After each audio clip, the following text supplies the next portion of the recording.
Okay, good evening. അപ്പൊ നമ്മൾ ഇതുവരെ ഡിസ്കസ് ചെയ്തിട്ടുണ്ടായിരുന്നത് ക്ലാസ് 6 6ാം ക്ലാസ്സിലെ പൊളിറ്റി ആയിരുന്നു. സോ ഈ പൊളിറ്റിയില് ചാപ്റ്റർ 1, 2, 3 ഇത്രയും ടോപ്പിക്സ് നമ്മൾ കവർ ചെയ്തിട്ടുണ്ടായിരുന്നു. സോ 1 and 2 ടോപ്പിക്സിൽ നമ്മൾ സൊസൈറ്റിയെ കുറിച്ചിട്ടുള്ള സം ബേസിക് ഇൻഫർമേഷൻസ് പഠിച്ചു. മൂന്നാമത്തെ ടോപ്പിക്കിൽ ഗവൺമെന്റിനെ കുറിച്ചിട്ടുള്ള ഇൻഫർമേഷൻസ് ആയിരുന്നു നമ്മൾ പഠിച്ചിട്ടുണ്ടായിരുന്നത്. സോ ഗവൺമെന്റിന്റെ ഡിഫറെന്റ് ഓർഗൻസിനെ കുറിച്ചിട്ട്, ഫംഗ്ഷൻസിനെ കുറിച്ചിട്ട്, ലൈക്ക് അങ്ങനത്തെ ബേസിക് ആയിട്ടുള്ള ഇൻഫർമേഷൻസ് കാര്യങ്ങളൊക്കെ നമ്മൾ ഈ ഒരു മൂന്നാമത്തെ ചാപ്റ്ററിലും കവർ ചെയ്തിട്ടുണ്ടായിരുന്നു. ഇനി നമ്മൾ പോകുന്നത് ഈ ഗവൺമെന്റിന്റെ ഈ ഒരു ബേസിക് ഡീറ്റെയിൽസ് പഠിച്ച സമയത്ത് നമ്മൾ പഠിച്ചിട്ടുള്ള മറ്റൊരു കാര്യമായിരുന്നു ലെവൽസ് ഓഫ് ഗവൺമെന്റ് അല്ലെങ്കിൽ സ്ട്രക്ചർ ഓഫ് ഗവൺമെന്റ് എന്ന് പറയുന്നത്. അപ്പൊ നമ്മൾ പറഞ്ഞിട്ടുണ്ടായിരുന്നു സെൻട്രൽ ഗവൺമെന്റ് അറ്റ് ദ ടോപ്പിൽ വരുന്നുണ്ട്, അതിനുശേഷം സ്റ്റേറ്റ് ഗവൺമെന്റ് വരുന്നുണ്ട്, അതിന് താഴെ ലോക്കൽ ബോഡീസ് വരുന്നുണ്ട്. ഈ ലോക്കൽ ബോഡീസ് മേജർ ആയിട്ട് രണ്ട് ക്ലാസിഫിക്കേഷൻ ആണ് വരുന്നത് എന്ന് നമ്മൾ പറഞ്ഞിട്ടുണ്ടായിരുന്നു. ഒന്ന് നമ്മുടെ റൂറൽ ഏരിയയിലേക്ക്, അവിടേക്ക് വരുന്നത് റൂറൽ ലോക്കൽ ബോഡീസ്, അത് സാധാരണ പഞ്ചായത്തുകളായിട്ടായിരിക്കും ഉണ്ടാകുന്നത്. ഇനി അതല്ലാതെ അർബൻ ഏരിയയിലേക്കാണ് എന്നുണ്ടെങ്കിൽ അർബൻ ഏരിയകളിലേക്ക് വരുന്ന സമയത്ത് മുനിസിപ്പൽ കോർപ്പറേഷൻ, മുനിസിപ്പാലിറ്റീസ്, നഗരപഞ്ചായത്ത് ഇങ്ങനെയുള്ള കാര്യങ്ങളൊക്കെ ആയിരിക്കും അർബൻ ഏരിയയിലേക്ക് വരുന്ന സമയത്ത് നമ്മൾ കോൺസ്റ്റിറ്റ്യൂട്ട് ചെയ്യുന്നത്. ഇനി പഞ്ചായത്തുകൾ തന്നെ 3 ഡിഫറെന്റ് ലെയേഴ്സ് ആയിട്ടാണ് അല്ലെങ്കിൽ 3 ടയർ സ്ട്രക്ചർ ആയിട്ടായിരുന്നു എന്ന് പറഞ്ഞിട്ടുണ്ടായിരുന്നു. അതിൽ ഏറ്റവും ടോപ്പിൽ വരുന്നത് ഡിസ്ട്രിക്ട് പഞ്ചായത്ത്, അതിന് താഴത്തേക്ക് ബ്ലോക്ക് പഞ്ചായത്ത് വരുന്നുണ്ടെന്ന് പറഞ്ഞു, അതിന് താഴത്തേക്ക് നോക്കുന്ന സമയത്ത് പഞ്ചായത്ത് വരുന്നുണ്ട്. സോ ഇങ്ങനെയാണ് ടോട്ടൽ ആയിട്ടുള്ള ഗവൺമെന്റിന്റെ സ്ട്രക്ചർ നമ്മൾ കഴിഞ്ഞ ക്ലാസ്സിൽ പറഞ്ഞിട്ടുണ്ടായിരുന്നത്. അതിലുള്ള local government and it's administration, ഈ ഒരു ഏരിയയാണ് നമ്മൾ ഇന്ന് ഡിസ്കസ് ചെയ്യാൻ വേണ്ടിയിട്ട് പോകുന്നത്. ഓക്കെ, സോ ഈ ഒരു കാര്യങ്ങൾ ബേസിക് ആയിട്ട് ക്ലാസ് തുടങ്ങുന്നതിന് മുമ്പ് അറിഞ്ഞിരിക്കുക. ഇനി ഈ ലോക്കൽ ഗവൺമെന്റ്സിനെ കുറിച്ചിട്ട് പഠിക്കുന്ന സമയത്ത് ഫസ്റ്റ് ഓഫ് ഓൾ നമ്മൾ അറിഞ്ഞിരിക്കേണ്ട ഒരു കാര്യം എന്ന് പറയുന്നത് ഈ പഞ്ചായത്തി രാജ് ആണ്. ഓക്കെ, പഞ്ചായത്തി രാജ് എന്ന് പറയുന്നത്. So since the formation of the constitution itself panchayats were there. Okay, ഒരു ലോക്കൽ സിസ്റ്റം നമ്മുടെ ഇന്ത്യയിൽ വേണം എന്നുള്ള ആ ഒരു thought process even before constitution it was there. കാരണം മഹാത്മാഗാന്ധി ഒക്കെ പറഞ്ഞിട്ടുണ്ടായിരുന്നു ഇന്ത്യയുടെ ആത്മാവ് ഉറങ്ങുന്നത് പഞ്ചായത്തിലാണ്. ഒരു ഗ്രാസ് റൂട്ട് ഡെമോക്രസിയുടെ എസ്റ്റാബ്ലിഷ്ഡ് അല്ലെങ്കിൽ പോലും ഐഡിയോളജിക്കൽ ആയിട്ടുള്ള കാര്യങ്ങൾ അവിടെ എക്സിസ്റ്റ് ചെയ്യുന്നുണ്ടായിരുന്നു. പക്ഷേ ഇതിന്റെ ഒരു കോൺസ്റ്റിറ്റ്യൂഷണൽ സ്റ്റാറ്റസ് ഒരു ഓർഗനൈസ്ഡ് സ്ട്രക്ചർ ഇങ്ങനത്തെ കാര്യങ്ങളൊക്കെ വരുന്നത് 1992 കൂടിയിട്ടാണ്. സോ ഈവൻ ബിഫോർ ദിസ് ഇതിന് വേണ്ടിയിട്ടുള്ള ഡിഫറെന്റ് ആയിട്ടുള്ള പ്രവർത്തനങ്ങൾ ആരംഭിച്ചിട്ടുണ്ട്. കാരണം 1992 എത്തുന്നതിന് മുമ്പ് തന്നെ different committees like Balwant Rai Mehta committee, Ashok Mehta committee, LM Singhvi committee, then Thungon committee, ഇങ്ങനെ ഒരുപാട് കമ്മിറ്റികളുടെ റെക്കമെൻഡേഷൻസ് അല്ലെങ്കിൽ ഇവരുടെ സജഷൻസ് ഒക്കെ കാരണം പല രൂപത്തിൽ നമ്മൾ എന്ത് ചെയ്തിട്ടുണ്ട്, പഞ്ചായത്തി രാജ് സിസ്റ്റം ഡിഫറെന്റ് രീതിയിൽ ഡിഫറെന്റ് സ്ഥലങ്ങളിൽ നമ്മൾ പരീക്ഷിച്ച് തുടങ്ങിയിട്ടുണ്ട്. അതിനെ കോൺസ്റ്റിറ്റ്യൂഷണലൈസ് ചെയ്യുന്നത് 1992 രണ്ട് കോൺസ്റ്റിറ്റ്യൂഷണൽ അമെന്റ്മെന്റ് ആക്ടുകൾ കൂടുതൽ, ലൈക്ക് രണ്ട് കോൺസ്റ്റിറ്റ്യൂഷണൽ അമെന്റ്മെന്റ് ആക്ടിലൂടെയാണ്. അത് 73rd and 74th constitutional amendment act ആണ്. ഈ കാര്യം മസ്റ്റ് ആയിട്ട് നിങ്ങൾ അറിഞ്ഞു വെക്കുക. കാരണം ഇതിന്റെ ബേസിൽ പ്രിലിംസിലും മെയിൻസിലും ചോദ്യങ്ങൾ വരാറുണ്ട്. What is the significance of the 73rd amendment act അല്ലെങ്കിൽ 74th കോൺസ്റ്റിറ്റ്യൂഷണൽ അമെന്റ്മെന്റ് ആക്ട്, ഈ രൂപത്തിൽ ചോദ്യങ്ങൾ വരാറുണ്ട്.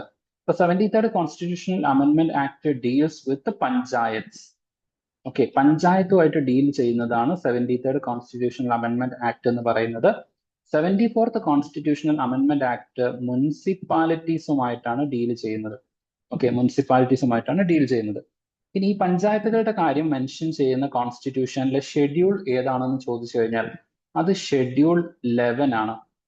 ഇനി അതുപോലെ തന്നെ മുനിസിപ്പാലിറ്റീസുമായിട്ട് ഡീൽ ചെയ്യുന്നത് 12ാമത്തെ ഷെഡ്യൂൾ ആണ് അല്ലെങ്കിൽ ഷെഡ്യൂൾ 12 ആണ്. ഈ ഇത്രയും കാര്യങ്ങൾ ഇതുമായിട്ട് ബന്ധപ്പെട്ട് ഓർത്തു വെക്കുക. ഓക്കെ, സോ 73rd കോൺസ്റ്റിറ്റ്യൂഷണൽ അമെന്റ്മെന്റിലൂടെ ഷെഡ്യൂൾ 11 കൂടെ എന്ത് ചെയ്തിട്ടുണ്ട്, ഇന്ത്യൻ കോൺസ്റ്റിറ്റ്യൂഷനിലേക്ക് ആഡ് ചെയ്തിട്ടുണ്ട്. 74th കോൺസ്റ്റിറ്റ്യൂഷണൽ അമെന്റ്മെന്റ് ആക്ടിലൂടെ 12ാമത്തെ ഷെഡ്യൂളും ഇതിലേക്ക് ആഡ് ചെയ്തിട്ടുണ്ട്. ഇനി ഓരോ ഷെഡ്യൂളിലും എത്ര സബ്ജക്റ്റുകൾ ഉണ്ട് എന്നുള്ള ചോദ്യം ചിലപ്പം ചോദിക്കാറുണ്ട്. ഈ പഞ്ചായത്തിന്റെ കേസിലേക്ക് വരുന്ന സമയത്ത് പഞ്ചായത്തിനായിട്ട് കൊടുത്തിട്ടുള്ള എത്ര വിഷയങ്ങളുണ്ട്, ഏതൊക്കെ വിഷയങ്ങളിൽ പഞ്ചായത്തിന് ഇടപെടാം. നമ്മൾ കുറച്ച് മുമ്പ് തൊട്ടുമുമ്പ് ഞാൻ നിങ്ങളുടെ അടുത്ത് ഈ ഒരു ആക്ടിവിറ്റി ചെയ്തു നോക്കാൻ പറഞ്ഞിട്ടുണ്ടായിരുന്നു. അപ്പൊ ഈ ഒരു ആക്ടിവിറ്റിയിൽ local government, state government, central government ഓരോരുത്തരും ചെയ്യേണ്ട ഡിഫറെന്റ് ആയിട്ടുള്ള കാര്യങ്ങളെ കുറിച്ച് പറഞ്ഞ സമയത്ത് ഇവിടെ ഈ ഒരു കാര്യം, അതായത് the decision to locate a common well in a particular area in a village, നമ്മൾ അത് ഡിസ്കസ് ചെയ്ത സമയത്ത് നമ്മൾ അത് മാർക്ക് ചെയ്തത് ലോക്കൽ ഗവൺമെന്റ് അവരുടെ തീരുമാനത്തിനനുസരിച്ചിട്ട് തന്നെ അത് ചെയ്യാം എന്നുള്ള രൂപത്തിൽ നമ്മൾ മാർക്ക് ചെയ്തിട്ടുണ്ടായിരുന്നു. അപ്പം ഇങ്ങനെ ലോക്കൽ ഗവൺമെന്റിന്റെ പരിധിയിൽ വരുന്ന എത്ര കാര്യങ്ങളാണ് 11th ഷെഡ്യൂളിൽ കവേർഡ് ആയിട്ടുള്ളത് എന്ന് ചോദിച്ചു കഴിഞ്ഞാൽ ഇറ്റ് ഇസ് ഓൾമോസ്റ്റ് 29 ആണ്. ഓക്കെ, 29ഓളം സബ്ജക്റ്റുകൾ 11th ഷെഡ്യൂളിലും അതുപോലെ തന്നെ ഏകദേശം 19ഓളം ഷെഡ്യൂൾ ലൈക്ക് സബ്ജക്റ്റുകൾ 12ാം ഷെഡ്യൂളിലും കവേർഡ് ആയിട്ടുണ്ട്. അപ്പൊ ഇത്രയും കാര്യങ്ങൾ ഇതുമായിട്ട് ബന്ധപ്പെട്ടുകൊണ്ട് ഒന്ന് ഓർത്തു വെക്കുക. ഇനി ഇത് വരുന്നത് ആർട്ടിക്കിൾ 243 എ മുതലാണ്. സോ ആർട്ടിക്കിൾ 243 എ മുതൽ പിന്നീട് വരുന്ന കാര്യങ്ങളിൽ ഇത്തരത്തിലുള്ള പഞ്ചായത്തിനെ കുറിച്ചിട്ടും മുനിസിപ്പാലിറ്റീസിനെ കുറിച്ചിട്ടൊക്കെ ഉള്ള കാര്യങ്ങളാണ് ഡിസ്കസ് ചെയ്ത് പോകുന്നത് എന്ന് ജസ്റ്റ് മനസ്സിലാക്കി വെക്കുക. ആർട്ടിക്കിൾ 243 എ മുതൽ if I M correct like article 243 വരെ വരുന്നത് പഞ്ചായത്തുകളെ കുറിച്ചും ആർട്ടിക്കിൾ 243 OP മുതൽ പിന്നീട് വരുന്ന കാര്യങ്ങൾ അറൌണ്ട് ലൈക്ക് ZD വരെയുള്ള കാര്യങ്ങൾ ഡിസ്കസ് ചെയ്യുന്നത് മുനിസിപ്പാലിറ്റീസിനെ കുറിച്ചാണ്. അപ്പൊ ഇത്രയും കാര്യങ്ങളാണ് ഇതുമായിട്ട് ബന്ധപ്പെട്ടിട്ട് കോൺസ്റ്റിറ്റ്യൂഷനായിട്ട് റിലേറ്റ് ചെയ്ത് പഠിച്ചു വെക്കേണ്ട കാര്യങ്ങൾ. ഓക്കെ, പഞ്ചായത്ത് രാജിന്റെ ബേസിക് ആയിട്ടുള്ള കാര്യങ്ങൾ ഇപ്പൊ നിങ്ങളൊന്ന് പഠിച്ചു. ഇനി എന്തിനാണ് നമുക്ക് panchayat Raj system? Why we need panchayat Raj system? നമ്മൾ മുമ്പ് പഠിച്ചിട്ടുള്ള ഒരു കാര്യമാണ്, ഒരു ഗവൺമെന്റ് സിസ്റ്റം എഫക്റ്റീവ് ആവണം എന്നുണ്ടെങ്കിൽ there should be participation of the people.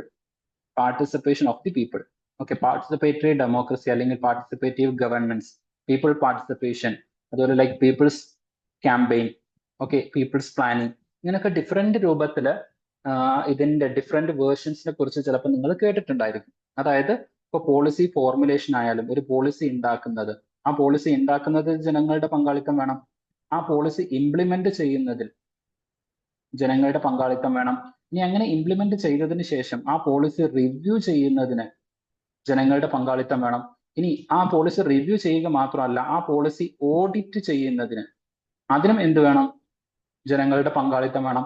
ഇതിന്റെയൊക്കെ ജസ്റ്റ് ഒരു എക്സാമ്പിൾ ഞാൻ എന്ത് ചെയ്യാം നിങ്ങൾക്ക് പറഞ്ഞു തരാം. അപ്പൊ നിങ്ങൾ മെയിൻസ് ആൻസർ ഒക്കെ എഴുതുന്ന സമയത്ത് അത്തരത്തിലുള്ള എക്സാമ്പിൾസും കൂടെ നിങ്ങൾക്ക് ഇൻക്ലൂഡ് ചെയ്യാൻ വേണ്ടിയിട്ട് പറ്റും. അപ്പൊ ലൈക്ക് പാർട്ടിസിപ്പേറ്ററി പോളിസി മേക്കിംഗ്, ഒരു പോളിസി മേക്കിംഗ് അതിൽ ജനങ്ങളുടെ പങ്കാളിത്തം നമുക്ക് ആവശ്യമുണ്ട്. ഓക്കെ, അങ്ങനത്തെ ചില കാര്യങ്ങളിൽ നമുക്ക് ജനങ്ങളുടെ പങ്കാളിത്തത്തോട് കൂടിയിട്ട് മാത്രമേ ചില പോളിസികൾ ഉണ്ടാക്കാൻ പറ്റൂ. അതായത് ജനങ്ങളോട് ചോദിക്കണം, ഇങ്ങനെ ഒരു പോളിസി കൊണ്ടുവരട്ടെ, ഓക്കെ ആണോ, ഇങ്ങനത്തെ കാര്യങ്ങൾ. അപ്പൊ അതിന് ഏറ്റവും നല്ലൊരു എക്സാമ്പിൾ ആണ് എൻവിറോൺമെന്റൽ ഇമ്പാക്ട് അസസ്മെന്റ്, അല്ലെങ്കിൽ ഈ എൻവിറോൺമെന്റുമായിട്ട് റിലേറ്റ് ചെയ്ത് വരുന്ന ചില പോളിസികൾ.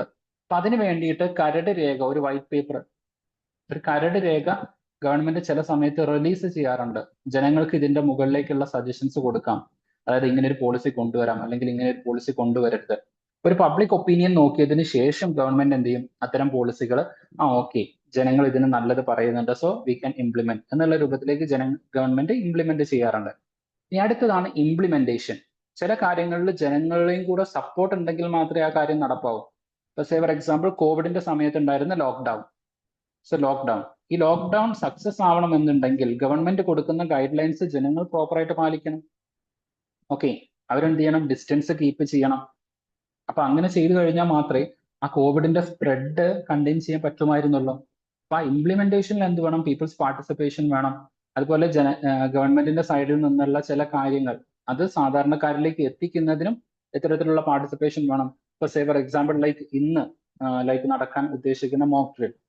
അപ്പൊ മോക്ക് ഡ്രില്ലിൽ ജനങ്ങളുടെ പങ്കാളിത്തം വേണമെന്നാണ് പറയുന്നത്. Every citizen should become a soldier to build a fortitude. അപ്പൊ ഈ ഒരു രൂപത്തിലേക്ക് എന്ത് ചെയ്യുന്നുണ്ട്? The government is requesting the participation in order to implement something. Okay, so ആ രൂപത്തിലേക്കും എന്ത് ചെയ്യാറുണ്ട്? ഗവൺമെന്റ് സജഷൻസ് എടുക്കാറുണ്ട്. ഇനി അടുത്തതാണ് റിവ്യൂ ചെയ്യാൻ വേണ്ടിയിട്ട്. അതായത് ഗവൺമെന്റ് ഒരു പോളിസി ഇംപ്ലിമെന്റ് ചെയ്തു, അപ്പം അത് എങ്ങനെയുണ്ട്, ജനങ്ങളുടെ ഭാഗത്തു നിന്നുള്ള റിവ്യൂ ചിലപ്പോൾ എന്ത് ചെയ്യാറുണ്ട്? എടുക്കാറുണ്ട്. ഇപ്പൊ സേ ഫോർ എക്സാമ്പിൾ ലൈക്ക് ചിലപ്പോൾ നിങ്ങൾ കേട്ടിട്ടുണ്ടായിരിക്കും, അതായത് റെയിൽവേയുടെ സേവനം മോശമായി അല്ലെങ്കിൽ ഭക്ഷണം മോശമായി. അപ്പൊ അതിനെ കുറിച്ചിട്ട് എന്ത് ചെയ്തു? ഒരാൾ കംപ്ലൈന്റ് ചെയ്തു, അല്ലെങ്കിൽ ട്വിറ്ററിൽ എന്ത് ചെയ്തു? പോസ്റ്റ് ഇട്ടു. ഉടനെ അടുത്ത സ്റ്റേഷനിൽ എത്തുമ്പോഴേക്കും റെയിൽവേ എന്ത് ചെയ്തു? അതിനെതിരെ നടപടി എടുത്തു എന്നൊക്കെ നമ്മൾ ചിലപ്പോൾ വാർത്തയിൽ കേൾക്കാറുണ്ട്. So why this is happening? Because the government is taking the review from the public. ജനങ്ങളുടെ അടുത്ത് നിന്ന് റിവ്യൂ എടുത്തിട്ട് അക്കോർഡിംഗ്ലി ഗവൺമെന്റ് എന്ത് ചെയ്യുന്നുണ്ട്? ഇംപ്രൂവ് ചെയ്യാൻ വേണ്ടിയിട്ട് ശ്രമിക്കുന്നതാണ്. Then the next is auditing, social auditing. Okay, so ഈ റിവ്യൂല് like different review systems exist ചെയ്യുന്നുണ്ട്. അതായത് ഇപ്പൊ ലൈക്ക് ഡിഫറെന്റ് ഗവൺമെന്റ് പോളിസികൾ നമുക്ക് റേറ്റ് ചെയ്യാൻ വേണ്ടിയിട്ട് പറ്റും. ഓക്കെ, സർവീസസിനെ whether like we are satisfied or not, accordingly we can review this. അപ്പം അങ്ങനെ ഡിഫറെന്റ് ആയിട്ടുള്ള ഒരുപാട് സേവനങ്ങൾക്ക് ഇത്തരത്തിലുള്ള റിവ്യൂ സിസ്റ്റം എക്സിസ്റ്റ് ചെയ്യുന്നുണ്ട്. ഓക്കെ, പിന്നെ അടുത്തത് ഓഡിറ്റിംഗ് ആണ്. അപ്പൊ ലൈക്ക് ഓഡിറ്റിംഗ് ഡിഫറെന്റ് രീതിയിൽ വരുന്നുണ്ട്. അതിൽ ഫസ്റ്റ് ഓഫ് ഓൾ നിങ്ങൾ മനസ്സിലാക്കേണ്ട ഒരു ഓഡിറ്റ് ആണ് സോഷ്യൽ ഓഡിറ്റിംഗ് എന്ന് പറയുന്നത്. Okay, social auditing. അതായത് ഇപ്പൊ സേ ഫോർ എക്സാമ്പിൾ ലൈക്ക് നമ്മുടെ ഗവൺമെന്റ് എന്തെങ്കിലും ഒരു കാര്യം ഇംപ്ലിമെന്റ് ചെയ്യാണ്, പക്ഷെ അത് വേണ്ട രൂപത്തിൽ വേണ്ട സമയത്ത് നടപ്പാകുന്നില്ല. അത് കാരണം അതിന്റെ ബെനിഫിഷ്യറീസിന് അത് വേണ്ട പോലെ ഉപകാരപ്പെടുന്നില്ല. അപ്പൊ ജനങ്ങൾക്ക് ഇതിനെതിരെ എന്ത് ചെയ്യാം, ഒരു സോഷ്യൽ ഓഡിറ്റ്, ജനങ്ങൾ മൊത്തം ഒരു അഭിപ്രായ സർവേ ഒക്കെ എടുത്തതിന് ശേഷം ഇതിനെതിരെ അവർക്ക് എന്ത് ചെയ്യാം, ഗവൺമെന്റിനെ സമീപിക്കാൻ പറ്റും. അപ്പൊ ഇത്തരത്തിലുള്ള സോഷ്യൽ ഓഡിറ്റിംഗ് ഇന്ത്യയുടെ വിവിധ ഭാഗങ്ങളിൽ നടക്കാറുണ്ട്. ഈ സോഷ്യൽ ഓഡിറ്റിംഗുമായിട്ട് ബന്ധപ്പെട്ടുകൊണ്ട് ഒരു ബില്ല് പാസ്സാക്കിയിട്ടുള്ള സംസ്ഥാനമുണ്ട്, അതും കൂടെ ഒന്ന് ഓർത്തു വെക്കുക. ആ സംസ്ഥാനത്തിന്റെ പേരാണ് Meghalaya. Okay, social auditing mandatory ആക്കി കൊണ്ട് പറഞ്ഞിട്ടുള്ള അല്ലെങ്കിൽ സോഷ്യൽ ഓഡിറ്റിംഗിന് വേണ്ടി ഒരു ബില്ല് പാസ്സാക്കിയിട്ടുള്ള ഒരു സംസ്ഥാനമാണ് മേഘാലയ എന്ന് പറയുന്നത്. ഓക്കെ, സോ അതുപോലെ തന്നെ ഇപ്പം നമ്മുടെ public distribution system, PDS system. അപ്പൊ PDS സിസ്റ്റത്തില് വൺ ഓഫ് ദി സക്സസ്ഫുൾ ആയിട്ടുള്ള സോഷ്യൽ ഓഡിറ്റിംഗ് നടത്തുന്ന ഒരു സംസ്ഥാനമുണ്ട്, അതാണ് ഛത്തീസ്ഗഡ്. ഓക്കെ, ഛത്തീസ്ഗഡ് അല്ലെങ്കിൽ ഛത്തീസ്ഗഡ്. സോ ഛത്തീസ്ഗഡ് ഈ പബ്ലിക് ഡിസ്ട്രിബ്യൂഷൻ സിസ്റ്റത്തിൽ നടത്തിയിട്ടുള്ള സോഷ്യൽ ഓഡിറ്റിംഗ് അതൊരു one of the successful example ആണ്. ഇനി അതല്ലാതെ നമ്മുടെ നാട്ടിലൊക്കെ ഇപ്പൊ നിങ്ങൾ റോഡ് കൺസ്ട്രക്ഷൻ കഴിഞ്ഞു കഴിഞ്ഞാൽ ആ റോഡിന്റെ ലൈക്ക് അവിടെ ഒരു ബോർഡ് സ്ഥാപിച്ചിരിക്കുന്നതായിട്ട് കാണാൻ വേണ്ടിയിട്ട് പറ്റും. ജനങ്ങൾ നോക്കുകുത്തികൾ മാത്രമല്ല എന്ന് പറഞ്ഞിട്ട് അത് ഉണ്ടാക്കിയിട്ടുള്ള കോൺട്രാക്ടർ, അതിനെ കുറിച്ചിട്ട് എന്തെങ്കിലും പരാതികൾ 2-3 വർഷത്തിനിടയ്ക്ക് ഒരു പരാതി വന്നു കഴിഞ്ഞാൽ അതിൽ കോൺടാക്ട് ചെയ്യാനുള്ള നമ്പർ ഇതൊക്കെ ഇവിടെ കൊടുത്തിട്ടുണ്ടായിരിക്കും. ഈ റോഡിന് എന്തെങ്കിലും കേടുപാടുകൾ സംഭവിച്ചു കഴിഞ്ഞാൽ നമുക്ക് ഈ നമ്പറിൽ വിളിച്ചിട്ട് എന്ത് ചെയ്യാം, കോൺടാക്ട് ചെയ്യാൻ വേണ്ടിയിട്ട് പറ്റും. അപ്പൊ ഇവിടെ എന്ത് ചെയ്യണം, they are actually taking the review and auditing from the side of the public. അപ്പൊ ഇതൊക്കെ ഈ ഒരു പാർട്ടിസിപ്പേഷന്റെ ഡിഫറെന്റ് ആയിട്ടുള്ള രൂപങ്ങളാണ്. അപ്പൊ ജനങ്ങളുടെ പബ്ലിക് പാർട്ടിസിപ്പേഷനെ കുറിച്ചിട്ട് ഒരു ചോദ്യം വരുന്ന സമയത്ത് ഇത്രയും ഡയമെൻഷൻസ് നിങ്ങൾ മനസ്സിൽ അല്ലെങ്കിൽ ആൻസറിൽ ഇൻക്ലൂഡ് ചെയ്തിട്ടുണ്ട് എന്നുള്ളത് ഉറപ്പാക്കുക. The first is policy making, രണ്ടാമത്തത് the implementation of the programme, then അടുത്തത് റിവ്യൂ സിസ്റ്റം, മൂന്നാമത്തത് ഓഡിറ്റിംഗ് ആണ്. ഓക്കെ, സോ ഓഡിറ്റിംഗ് ഇത്രയും കാര്യങ്ങളാണ് മേജർ ആയിട്ട് ചെയ്യുന്നത്. ആ ഓഡിറ്റിംഗിൽ മേജർ ആയിട്ട് വരാറുള്ളത് സോഷ്യൽ ഓഡിറ്റിംഗ് ആണ്. കാരണം എക്കണോമിക് ഓഡിറ്റിംഗും അങ്ങനത്തെ കാര്യങ്ങളൊക്കെ ചെയ്യുന്നത് CAG ആണ്, കൺട്രോളർ ആൻഡ് ഓഡിറ്റർ ജനറൽ ആണ്. Okay, covered under article 148. അപ്പൊ അതൊരു സെപ്പറേറ്റ് ടോപ്പിക് ആണ്. കോൺസ്റ്റിറ്റ്യൂഷണൽ ബോഡീസ് ഒക്കെ പഠിക്കുമ്പോൾ CAGയുടെ ഫംഗ്ഷൻസ്, റെസ്പോൺസിബിലിറ്റീസ്, ഡ്യൂട്ടീസ്, ഇഷ്യൂസ് ഇങ്ങനത്തെ കാര്യങ്ങളൊക്കെ നിങ്ങൾ അവിടെ പഠിക്കും. ബട്ട് ഇവിടെ നിങ്ങൾ ഓർത്ത് വെക്കേണ്ടത് കട്ടായി കേൾക്കും സർ. Okay, just second.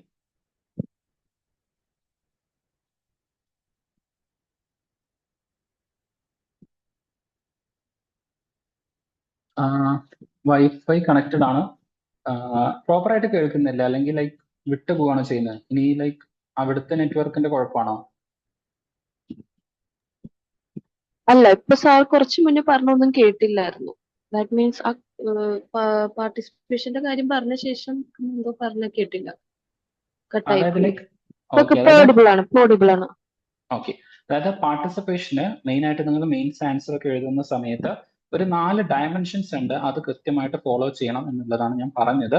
അതിൽ ഫസ്റ്റ് വരുന്നത് ഈ പറയുന്ന രൂപത്തിൽ ലൈക്ക് പോളിസി മേക്കിംഗ് ആയിട്ട് ബന്ധപ്പെട്ടുകൊണ്ട് പാർട്ടിസിപ്പേഷൻ ഉണ്ടായിരിക്കണം, അതുപോലെ പോളിസി ഇംപ്ലിമെന്റേഷൻ ലെവലിൽ ഉണ്ടായിരിക്കണം, അതുപോലെ പോളിസി റിവ്യൂവിൽ ഉണ്ടായിരിക്കണം, പോളിസി ഓഡിറ്റിംഗിൽ ഉണ്ടായിരിക്കണം. ഇനി ഓഡിറ്റിംഗിന്റെ അകത്ത് നിങ്ങൾ ഇൻക്ലൂഡ് ചെയ്യേണ്ടത് സോഷ്യൽ ഓഡിറ്റിംഗ് മാത്രമായിരിക്കണം എന്ന് പറഞ്ഞു. കാരണം ബാക്കിയുള്ള എക്കണോമിക് ആൻഡ് ലൈക്ക് ബാക്കിയുള്ള ഓഡിറ്റിംഗ് കാര്യങ്ങളൊക്കെ ചെയ്യുന്നത് പ്രൊപ്പറേറ്ററി ഓഡിറ്റ് അങ്ങനത്തെ കാര്യങ്ങളൊക്കെ ചെയ്യുന്നത് കൺട്രോളർ ആൻഡ് ഓഡിറ്റർ ജനറലിലാണ്.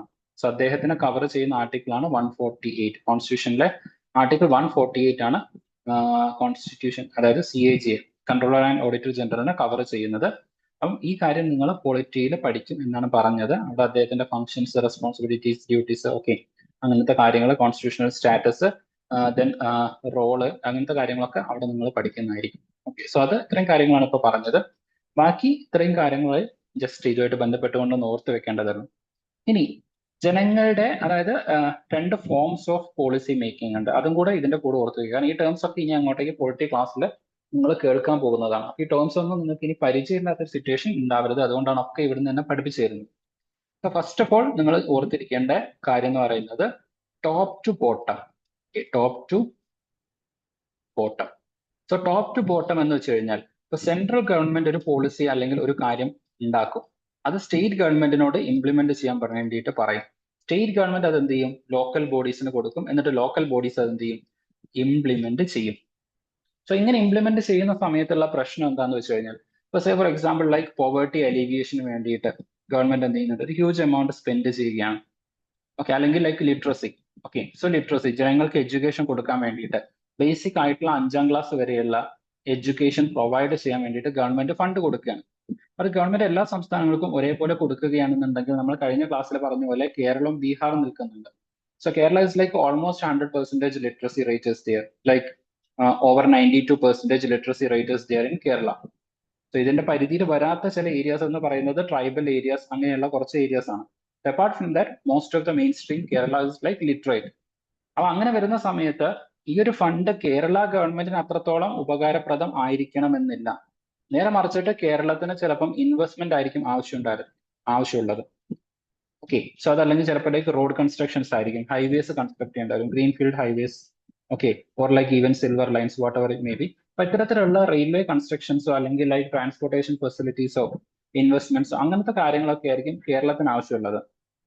അപ്പൊ ഈ ടോപ്പ് ടു ബോട്ടം എന്ന് പറയുന്ന സമയത്ത് ഒരു പോളിസി സെൻട്രൽ ഗവൺമെന്റ് ഉണ്ടാക്കും, എന്നിട്ട് അത് എല്ലാ സംസ്ഥാനങ്ങളിലേക്കും ഇംപ്ലിമെന്റ് ചെയ്യാൻ വേണ്ടിയിട്ട് നോക്കും. അപ്പൊ അതിന്റെ പ്രശ്നം എന്താന്ന് വെച്ച് കഴിഞ്ഞാൽ, ഒരു പോളിസി എല്ലാവർക്കും, അതായത് one size fits for all. Okay, one size fits for all, fits for all. ഒന്ന് എല്ലാവർക്കും ഫിറ്റ് ആവാം. അത് സിമ്പിൾ ആയിട്ട് പറഞ്ഞു കഴിഞ്ഞാൽ, ഇപ്പൊ നമുക്ക് ഒരു ഷർട്ട് ഉണ്ട്, ആ ഒരു ഷർട്ട് വീട്ടിലെ അച്ഛനും മകനും അല്ലെങ്കിൽ ലൈക്ക് എല്ലാവർക്കും കൂടെ ഒരു ഷർട്ട് എന്നുള്ളത് നമുക്ക് ഒരിക്കലും ആക്സെപ്റ്റബിൾ അല്ല. കാരണം എല്ലാവർക്കും ഒരേ സൈസ് ആയിരിക്കില്ല, ഒരേ പാഷൻ ആയിരിക്കില്ല, ലൈക്ക് ഒരേ ട്രെൻഡ് ആയിരിക്കില്ല, ഒരേ കളർ, ഇതൊക്കെ ലൈക്ക് ഓരോരുത്തർക്കും ഡിഫറെന്റ് ആണ്. അതേപോലെ തന്നെ ഓരോ സംസ്ഥാനത്തിന്റെയും ഓരോ ലൊക്കാലിറ്റിയുടെയും ഓരോ പഞ്ചായത്തിന്റെയും സിറ്റുവേഷൻ ഡിഫറെന്റ് ആണ്. ഓരോ പഞ്ചായത്തിനും വേണ്ടത് ഡിഫറെന്റ് ആയിട്ടുള്ള കാര്യങ്ങളായിരിക്കും. ഓക്കെ, ഇപ്പൊ സേ ഫോർ എക്സാമ്പിൾ ലൈക്ക് നമ്മുടെ ഇന്ത്യയിലുള്ള യുപിയിലുള്ള ഒരു മധുപട്ടി എന്ന് പറയുന്ന ഒരു പഞ്ചായത്ത്, ഒരു വില്ലേജ് ഉണ്ട്. ഈ വില്ലേജിൽ നിന്ന് ഓൾമോസ്റ്റ് ലൈക്ക് 45 IAS ഓഫീസേഴ്സ് ഉണ്ട്. സോ ഇവിടെ ഓൾമോസ്റ്റ് ലൈക്ക് 70+ ഫാമിലീസ് ആണ് വരുന്നത്. അവിടുന്ന് like 45 IAS officers, like civil service officers are there, ഇത്രയും ചെറിയൊരു വില്ലേജിൽ നിന്ന്. So it's like almost one civil servant from every family, ഒരു ചെറിയ വില്ലേജിൽ നിന്ന്. അപ്പൊ ആ വില്ലേജിലേക്ക് നമ്മൾ ലിറ്ററസി പ്രോഗ്രാമായിട്ട് പോകുന്നത് കൊണ്ട് പ്രത്യേകിച്ച് there is no use. So the same way ഒരു സൈസ് ലൈക്ക് ഒരു പ്രോഗ്രാം എന്ന് പറയുന്നത് എല്ലാവർക്കും ഒരേപോലെ അപ്രീഷിയബിൾ അല്ലെങ്കിൽ എല്ലാവർക്കും ഒരേപോലെ അപ്രോച്ചബിൾ ആൻഡ് അപ്ലിക്കബിൾ ആവണമെന്നില്ല. അപ്പൊ ഈ ടോപ്പ് ടു ബോട്ടം എന്ന് പറയുന്ന പോളിസി മേക്കിംഗ് അത് ആക്ച്വലി ഡിമാൻഡ് ഓറിയന്റഡ് ആയിട്ടുള്ളതല്ല. ഓക്കെ, സോ ഡിമാൻഡ് ഓറിയന്റഡ് ആയിട്ടില്ല. അത് മാത്രമല്ല, സാധാരണക്കാരായിട്ടുള്ള ജനങ്ങളിൽ നിന്ന് ഒരുപാട് അകന്ന് നിൽക്കുന്ന കുറച്ച് പേരാണ് എന്ത് ചെയ്യുന്നത്, പോളിസി മേക്കിംഗ് ചെയ്യുന്നത്. അപ്പൊ ഈ ഒരു ഗ്രൗണ്ട് റിയാലിറ്റി ഒരിക്കലും ഇൻക്ലൂഡ് ചെയ്യാതെയായിരിക്കും ഇത്തരത്തിലുള്ള പോളിസി മേക്കിംഗ് ഉണ്ടാവാറുള്ളത്. So that is an issue. ഇപ്പൊ ടോപ്പ് ടു ബോട്ടത്തിനെ കുറിച്ചിട്ട്, ടോപ്പ് ടു ബോട്ടം പോളിസി മേക്കിങ്ങിനെ കുറിച്ചിട്ട് ഇത്രയും കാര്യങ്ങൾ ബേസിക് ആയിട്ട് ഒന്ന് ഓർത്ത് വെക്കാം. ഇനി നമ്മൾ പഠിക്കാൻ പോകുന്ന രണ്ടാമത്തെ policy making, okay, that's also important. അതും കൂടെ എന്ത് ചെയ്യണം, ഇതുമായിട്ട് ബന്ധപ്പെട്ടിട്ട് ജസ്റ്റ് ഒന്ന് ഓർത്ത് വെക്കണം. Okay, so top to bottom നമ്മൾ പഠിച്ചു. ഇനി നമ്മൾ പഠിക്കാൻ പോകുന്നത് bottom to top. Bottom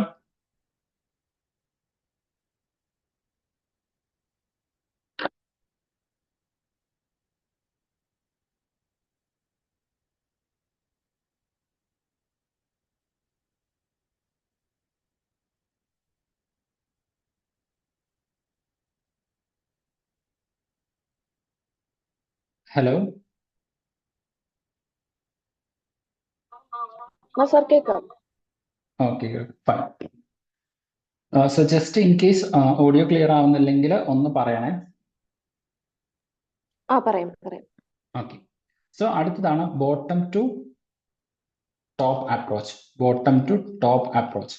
so പേര് ഇൻഡിക്കേറ്റ് ചെയ്യുന്ന പോലെ ഇന്ത്യയിൽ ഒരുപാട് പഞ്ചായത്തുകളുണ്ട്. ഈ പഞ്ചായത്തുകൾക്കൊക്കെ അവരുടേതായിട്ടുള്ള പ്രശ്നങ്ങളുണ്ട്, ഡിഫറെന്റ് ആയിട്ടുള്ള പ്രോബ്ലംസ് ഉണ്ട്. അപ്പൊ ഈ പ്രശ്നങ്ങൾ നമ്മൾ എന്ത് ചെയ്യും, തൊട്ട് മുകളിലുള്ള ജില്ലാ പഞ്ചായത്തുകളിലേക്ക് അറിയിക്കും. ഓക്കെ, ഇങ്ങനെ ഡിഫറെന്റ് ആയിട്ടുള്ള ജില്ലാ പഞ്ചായത്തുകളിലേക്ക് എന്ത് ചെയ്യും, ഈ കാര്യങ്ങൾ അറിയിക്കും. ഈ ജില്ലാ പഞ്ചായത്തുകൾ എന്ത് ചെയ്യും, അത് സംസ്ഥാന ഗവൺമെന്റിനെ അറിയിക്കും. സംസ്ഥാന ഗവൺമെന്റ് എന്ത് ചെയ്യും, സെൻട്രൽ ഗവൺമെന്റിനെ അറിയിക്കും. എന്നിട്ട് ഇത്തരത്തിലുള്ള പ്രശ്നങ്ങളെ പരിഗണിച്ചുകൊണ്ട് സെൻട്രൽ ഗവൺമെന്റ് എന്ത് ചെയ്യും, ഓരോ സംസ്ഥാനങ്ങൾക്കും അവരുടെ പോളിസികൾ അല്ലെങ്കിൽ അതിനൊരു പ്രയോറിറ്റൈസ് ചെയ്തുകൊണ്ട് ഓരോ സംസ്ഥാനങ്ങൾക്കും വേണ്ടിയിട്ട്, ഓരോ ജില്ലകൾക്കും വേണ്ടിയിട്ട് അല്ലെങ്കിൽ ഓരോ പ്രദേശങ്ങൾക്ക് വേണ്ടിയിട്ട് സെപ്പറേറ്റ് ആയിട്ടുള്ള കാര്യങ്ങൾ എന്ത് ചെയ്യും. അപ്പൊ ഇതിന്റെ ഭാഗമായിട്ട് ചിലപ്പം അർബൻ ലോക്കൽ ബോഡീസിലേക്ക് സെൻട്രൽ ഗവൺമെന്റിൽ നിന്ന് നേരിട്ടുള്ള ഫണ്ട് കിട്ടും. ഇതിനെയാണ് ബോട്ടം ടു ടോപ്പ് അപ്രോച്ച് എന്ന് പറയുന്നത്. താഴെ നിന്നുള്ള ആവശ്യങ്ങൾ മുകളിലേക്ക് പോവുകയാണ്, എന്നിട്ട് അതിനനുസരിച്ചിട്ടാണ് പോളിസി മേക്കിങ്ങും പോളിസി ഇംപ്ലിമെന്റേഷനും ഫണ്ട് അലോക്കേഷൻസ് കാര്യങ്ങളെല്ലാം നടക്കുന്നത്. സോ ഇതിനെയാണ് നമ്മൾ bottom to top approach policy making എന്ന് പറയുന്നത്. So this is also important. ഇങ്ങനെ വരുന്ന സമയത്ത് ഓരോരുത്തരുടെയും ഡിഫറെന്റ് ആയിട്ടുള്ള importance it will be met. ഓരോ പ്രദേശങ്ങൾക്കും ഡിഫറെന്റ് ആയിട്ടുള്ള കാര്യം ഉണ്ടാവും. അക്കോർഡിംഗ്ലി ആയിരിക്കും അവരെന്ത് ചെയ്യുന്നത്, ഇത്തരത്തിലുള്ള കാര്യങ്ങൾ കൊടുക്കുന്നത്. അതിനനുസരിച്ചിട്ടുള്ള ഫണ്ട് അലോക്കേഷൻ കിട്ടും and accordingly it will be fulfilled. Okay, so ഇതിനെയാണ് ബോട്ടം ടു ടോപ്പ് അപ്രോച്ച് എന്ന് പറയുന്നത്. മറ്റേത് ടോപ്പ് ടു ബോട്ടം അപ്രോച്ച് ആയിരുന്നു. അപ്പോൾ കുറെ കൂടെ ഒരു ഡെമോക്രാറ്റിക് സിസ്റ്റത്തിന് കൂടുതൽ ഇണങ്ങി നിൽക്കുന്ന അല്ലെങ്കിൽ ഡെമോക്രാറ്റിക് സിസ്റ്റത്തിന് കൂടുതൽ അപ്ലിക്കബിൾ ആയിട്ടുള്ള മോഡൽ ഏതാണെന്ന് ചോദിച്ചു കഴിഞ്ഞാൽ it is bottom to top മോഡലാണ്. കാരണം ഇവിടെ വരുന്ന സമയത്താണ് ജനങ്ങളുടെ പങ്കാളിത്തം വരുന്നത്. ജനങ്ങൾ അവരുടെ ആവശ്യം എന്ത് ചെയ്യുന്നുണ്ട്, അറിയിക്കുന്നുണ്ട്. അതായത് പോളിസി മേക്കിങ്ങിലെ പാർട്ടിസിപ്പേഷൻ വരുന്നുണ്ട്. Okay, so that is covered over here. അതുകൊണ്ടാണ് ബോട്ടം ടു ടോപ്പ് അപ്രോച്ച് നമ്മൾ പിന്നീട് എന്ത് ചെയ്യുന്നത്, പോളിസി മേക്കിങ്ങിനെ അഡോപ്റ്റ് ചെയ്യുന്നത്. അപ്പൊ ഇത്തരത്തില് ബോട്ടം ടു ടോപ്പ് അപ്രോച്ച് എന്ന് പറയുന്ന സമയത്ത് ഒരു പ്രദേശത്ത് ജനങ്ങൾക്ക് ചില പ്രശ്നങ്ങൾ ഉണ്ടെങ്കിൽ അത് കൂടി ആലോചിക്കാൻ വേണ്ടിയിട്ട് നമുക്ക് എന്ത് വേണം, ജനങ്ങൾ എല്ലാവരും കൂടെ ഒരു പ്രദേശത്ത് ഇരുന്നിട്ട് കൂടി ആലോചിക്കണം. ഓക്കെ, സോ അങ്ങനെ കൂടി ആലോചിക്കാൻ വേണ്ടിയിട്ട് നമ്മൾ 73rd കോൺസ്റ്റിറ്റ്യൂഷണൽ അമെന്റ്മെന്റ് ആക്ട് അതുപോലെ 74th കോൺസ്റ്റിറ്റ്യൂഷണൽ അമെന്റ്മെന്റ് ആക്ട് ഇതിന്റെ അണ്ടറിൽ കൊണ്ടുവന്നിട്ടുള്ള ഒരു മെക്കാനിസമാണ് ഗ്രാമസഭ എന്ന് പറയുന്നത്. ഒരു പ്രദേശത്തുള്ള ഡിഫറെന്റ് ആയിട്ടുള്ള പ്രശ്നങ്ങൾ, ഇപ്പൊ ഫോർ എക്സാമ്പിൾ ലൈക്ക് ഇതിലിരിക്കുന്ന ഈ ഡ്രസ്സ്, ഈ ഒരു വയലറ്റ് ഡ്രസ്സ് ഇട്ട ആള്, ഇയാളുടെ വീട്ടിലേക്ക് വഴിയില്ലാത്തതായിരിക്കും ഇയാളുടെ പ്രശ്നം. നേരെ മറിച്ചിട്ട് ഇവിടെ ഇരിക്കുന്ന ഈ യെല്ലോ ഡ്രസ്സ് ഇട്ട ആളുടെ പ്രശ്നം ഇയാൾക്ക് തൊഴിലില്ല, അല്ലെങ്കിൽ ഇപ്പൊ ഫോർ എക്സാമ്പിൾ ലൈക്ക് ഇവരുടെ വില്ലേജിൽ പ്രോപ്പർ ആയിട്ട് തൊഴിലുറപ്പ് പദ്ധതി നടപ്പാക്കുന്നില്ല, അതായിരിക്കാം ചിലപ്പോൾ ഇവിടുത്തെ പ്രശ്നം. നേരെ മറിച്ച് ഈ ചേച്ചിയുടെ പ്രശ്നം ചിലപ്പോൾ ലൈക്ക് ഡ്രിങ്കിങ് വാട്ടർ ആയിരിക്കും. അപ്പൊ ഇതെല്ലാം കൂടെ നമുക്ക് എടുക്കാൻ പറ്റില്ല. അപ്പൊ മോസ്റ്റ് പ്രയോറിറ്റി ഏറ്റവും കൂടുതൽ ആളുകളെ ഇമ്പാക്ട് ചെയ്യുന്ന പൊതുവായിട്ടുള്ള കോമൺ ആയിട്ടുള്ള പ്രശ്നം എന്താണെന്നുള്ളത് ജനങ്ങൾ കൂടി ആലോചിച്ചിട്ട് അതിനൊന്ന് ലിസ്റ്റ് ചെയ്യും, ഒരു പ്രയോറിറ്റൈസ് ചെയ്യും, എന്നിട്ടായിരിക്കും എന്ത് ചെയ്യുന്നത്, അത് പഞ്ചായത്തിലേക്ക് കൊടുക്കുന്നത്. സോ അക്കോർഡിംഗ്ലി ആയിരിക്കും എന്ത് ചെയ്യുന്നത്, പോളിസി ഇംപ്ലിമെന്റേഷൻ വരുന്നത്. അപ്പൊ ജനങ്ങൾ എല്ലാവരും കൂടെ കൂടി ആലോചിക്കണം. അതിന് വേണ്ടിയിട്ട് കൊണ്ടുവന്നിട്ടുള്ള ഒരു സിസ്റ്റം അല്ലെങ്കിൽ മെക്കാനിസമാണ് ഗ്രാമസഭ എന്ന് പറയുന്നത്. സോ ഈ ഗ്രാമസഭ മെൻഷൻ ചെയ്യുന്ന കോൺസ്റ്റിറ്റ്യൂഷൻ ആർട്ടിക്കിൾ ആണ് 243A എന്ന് പറയുന്നത്. ഇത് ജസ്റ്റ് ഒന്ന് ഓർത്ത് വെക്കുക. Okay, 243A. സോ സിമ്പിൾ ആയിട്ട് പറഞ്ഞു കഴിഞ്ഞാൽ വോട്ടിംഗ് ലിസ്റ്റിലെ പേര് ചേർത്ത ഏതൊരാൾക്കും ഗ്രാമസഭയുടെ ഭാഗമായി നിന്നുകൊണ്ട് അഭിപ്രായങ്ങൾ പറയുന്നതിനും അതുപോലെ തന്നെ അതിന്റെ ഭാഗമായിട്ടുള്ള ഡിസ്കഷനിൽ പാർട്ടിസിപ്പേറ്റ് ചെയ്യാനൊക്കെ റൈറ്റ്സ് ഉണ്ട്. ഓക്കെ, സോ എന്ന് വെച്ച് കഴിഞ്ഞാൽ ഒരു അഡൾട്ടിന്, ഓക്കെ, അഡൾട്ടിനെയാണല്ലോ നമ്മൾ എന്തെന്ന് പറയാറുള്ളത്, 18+ എന്നുള്ള കാറ്റഗറിയിൽ, വോട്ടിംഗ് റൈറ്റിന്റെ കാറ്റഗറിയിൽ ഇൻക്ലൂഡ് ചെയ്യാറുള്ളത്. So it's like adults are participating in Grama Sabha. So it's A. So 243A. അപ്പൊ അങ്ങനെ നിങ്ങൾക്ക് എന്ത് ചെയ്യാം, ഓർത്ത് വയ്ക്കാം ഗ്രാമസഭയുടെ കേസ്. ഓക്കെ, സോ അത്രയും കാര്യങ്ങളാണ് ഗ്രാമസഭയായിട്ട് നിങ്ങൾ മസ്റ്റ് ആയിട്ട് ഓർത്ത് വെക്കേണ്ട കാര്യം എന്ന് പറയുന്നത്. ഓക്കെ, അതൊരു കോൺസ്റ്റിറ്റ്യൂഷണൽ സ്റ്റാറ്റസ് ഉണ്ട്. കാരണം 243 പ്രകാരമാണ് ഗ്രാമസഭ എന്ത് ചെയ്യുന്നത്, കോൺസ്റ്റിറ്റ്യൂട്ട് ചെയ്യുന്നത്. അപ്പൊ അതുമായിട്ട് ബന്ധപ്പെട്ട് വരുന്ന ബേസിക് ആയിട്ടുള്ള കാര്യങ്ങൾ ഇവിടെ പറയുന്നുണ്ട്. ഓക്കെ, സോ അതെങ്ങനെയാണ് ആ മീറ്റിംഗ് സ്റ്റാർട്ട് ചെയ്യുന്നത്, ഓക്കെ, അതുമായിട്ട് ബന്ധപ്പെട്ട കുറച്ച് മെയിൻ ആയിട്ടുള്ള കാര്യങ്ങൾ. സോ ഇവിടെ ജസ്റ്റ് പറയുന്നുണ്ട്, presenting a plan on reporting the roads that connects the villages to the main highway. അപ്പൊ അതൊരു പ്രയോറിറ്റി ആണ്. After this discussion moves to the subject of the water and the water shortages. So അവിടെ different ആയിട്ടുള്ള priorities discuss ചെയ്യപ്പെടും. അതിലെ കൂടുതൽ ജനങ്ങളെ അല്ലെങ്കിൽ കൂടുതൽ ആളുകളെ ബാധിക്കുന്ന കൂടുതൽ ബെനിഫിറ്റ്സ് ഉണ്ടാവുന്നത് ഏതാണോ അത് ഓൺ പ്രയോറിറ്റി ബേസിൽ നമ്മൾ എന്ത് ചെയ്യും, ഇംപ്ലിമെന്റ് ചെയ്യും. അല്ലെങ്കിൽ ഓൺ പ്രയോറിറ്റി ബേസിലായിരിക്കും എന്ത് ചെയ്യുന്നത്, കാര്യങ്ങളെ ഇംപ്ലിമെന്റ് ചെയ്യുന്നത്. അതുപോലെ തന്നെ ഫണ്ട് അലോക്കേഷൻ എത്രയാണോ വരുന്നത് അതിനനുസരിച്ചിട്ടായിരിക്കും. ഇപ്പൊ ഫോർ എക്സാമ്പിൾ ഈ റോഡ് കൺസ്ട്രക്ഷന് 10 ലക്ഷം ആവശ്യമുണ്ട്. പക്ഷെ ഇവിടെ ഒരു കിണർ കുത്താൻ വേണ്ടിയിട്ട് 1 ലക്ഷം രൂപ ആവശ്യമുള്ളൂ. കിട്ടിയിരിക്കുന്ന ഫണ്ട് 2 ലക്ഷം രൂപയാണെങ്കിൽ ഓൺ പ്രയോറിറ്റി ബേസിൽ ഈ 1 ലക്ഷത്തിന്റെ എന്ത് ചെയ്യും, ഇംപ്ലിമെന്റ് ചെയ്യും. സോ ഇറ്റ്സ് ലൈക്ക് ഒരുപാട് ഫാക്ടേഴ്സ് അവിടെ വരുന്നുണ്ട്. ഇപ്പൊ ബേസിക് ആയിട്ടുള്ള കാര്യങ്ങൾ മാത്രമൊന്നും നിങ്ങൾ എന്ത് ചെയ്യാം, വായിച്ചു വെക്കാം. Okay, then like another story continuous, another member അദ്ദേഹത്തിന്റെ ഡിഫറെന്റ് ആയിട്ടുള്ള ലൈക്ക് റീഫില്ലിംഗ് ഓഫ് ദി വാട്ടറിനെ കുറിച്ചിട്ട് എന്ത് ചെയ്യുന്നുണ്ട്, അദ്ദേഹം അതിനെ കുറിച്ചിട്ട് ഡിസ്കസ് ചെയ്യുന്നുണ്ട്. Then like planted trees, okay, then construct check dams, അങ്ങനെ ഡിഫറെന്റ് ആയിട്ടുള്ള കാര്യങ്ങൾ, ഡിഫറെന്റ് ആയിട്ടുള്ള സൊല്യൂഷൻസിനെ കുറിച്ചിട്ടൊക്കെ എന്ത് ചെയ്യും, ഡിസ്കസ് ചെയ്തിട്ട് ഏറ്റവും ബെറ്റർ ഓപ്ഷൻസ് ജനങ്ങളുടെ ഇടയിൽ നിന്ന് തന്നെ ആ ഒരു പോളിസി മേക്കിംഗ് കൊണ്ടുവരാൻ പറ്റുന്ന ഒരു കാര്യമാണ് ഗ്രാമസഭ എന്ന് പറയുന്നത്. Okay, so just to read this, that will help you. Okay, then again the next item on the agenda for the Gram Sabha is like finalizing the list of the below BPL list. Okay, so അങ്ങനെ ഓരോ കാര്യങ്ങൾ അവിടെ എന്ത് ചെയ്യുന്നുണ്ട്, different ആയിട്ട് വരുന്നുണ്ട്. ഇതൊക്കെ read ചെയ്യുന്ന സമയത്ത് ഈ സ്റ്റോറി നിങ്ങളുടെ മൈൻഡിൽ നിൽക്കും. ഓക്കെ, ഈ സ്റ്റോറി നിങ്ങളുടെ മൈൻഡിൽ നിൽക്കും. അപ്പൊ ഗ്രാമസഭയുടെ റോൾ എന്തൊക്കെയാണ് എന്നുള്ളൊരു ചോദ്യം നിങ്ങൾക്ക് വന്നു കഴിഞ്ഞാൽ ഈ ഒരു സ്റ്റോറിയിൽ നിന്ന് ഏതൊക്കെ കാര്യങ്ങൾ നിങ്ങൾക്ക് പഠിച്ചിട്ടുണ്ടോ അത് നിങ്ങൾക്ക് ഓട്ടോമാറ്റിക്കലി നിങ്ങൾക്ക് ഇൻക്ലൂഡ് ചെയ്യാൻ വേണ്ടിയിട്ട് പറ്റും. ഓക്കെ, സോ അതുകൊണ്ടാണ് ജസ്റ്റ് സ്റ്റോറി എന്ന് കരുതിയിട്ട് വിട്ട് കളയരുത്. You have to read it.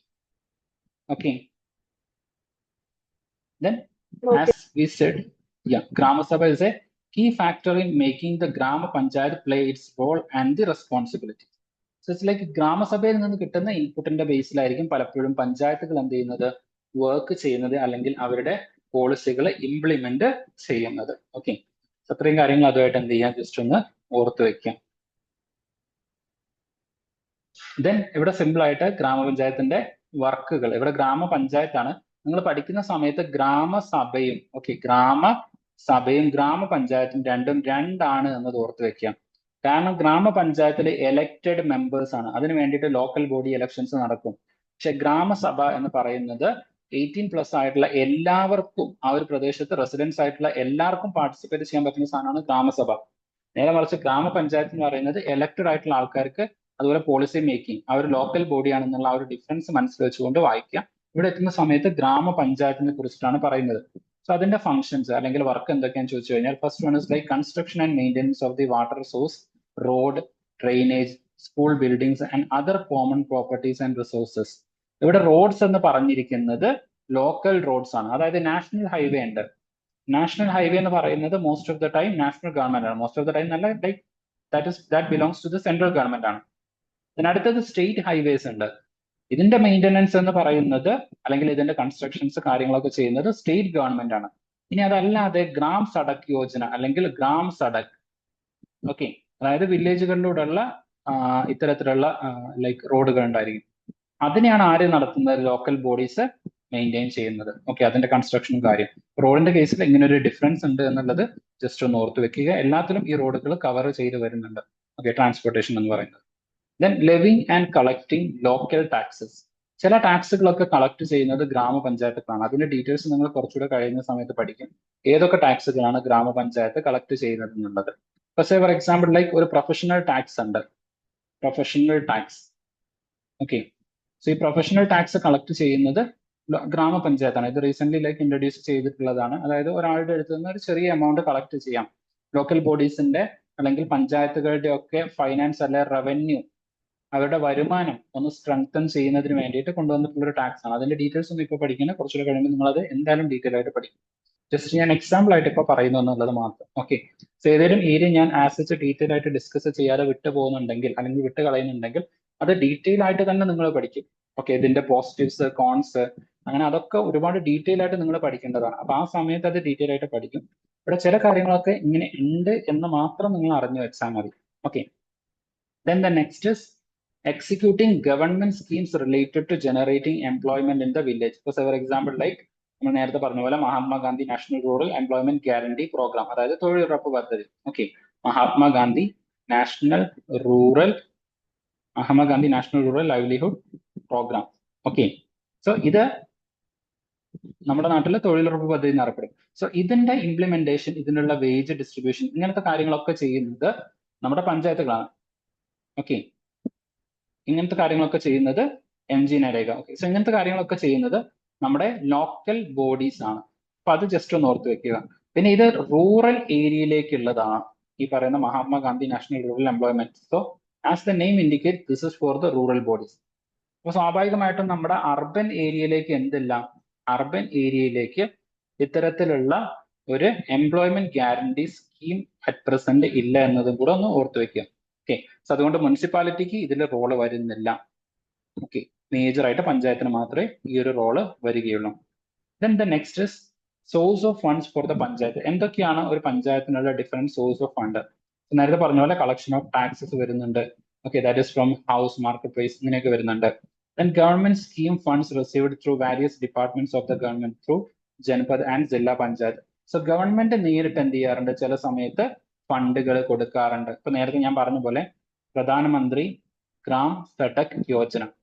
So ഇങ്ങനെ ഒരു സ്കീം ഉണ്ട്. ഈ സ്കീമിൽ ഓരോ സംസ്ഥാനത്തേക്ക് അല്ലെങ്കിൽ ഓരോ പ്രദേശത്തേക്ക് വേണ്ട റോഡുകൾ, അതിന് മൊത്തമായിട്ട് ഒരു ഫണ്ട് വിനിയോഗിച്ചിട്ടുണ്ടായിരിക്കും. അതിൽ ഓരോ സംസ്ഥാനത്തിന് ഇത്ര ഫണ്ട് എന്നുള്ള രൂപത്തിൽ കൊടുത്തിട്ടുണ്ടായിരിക്കും.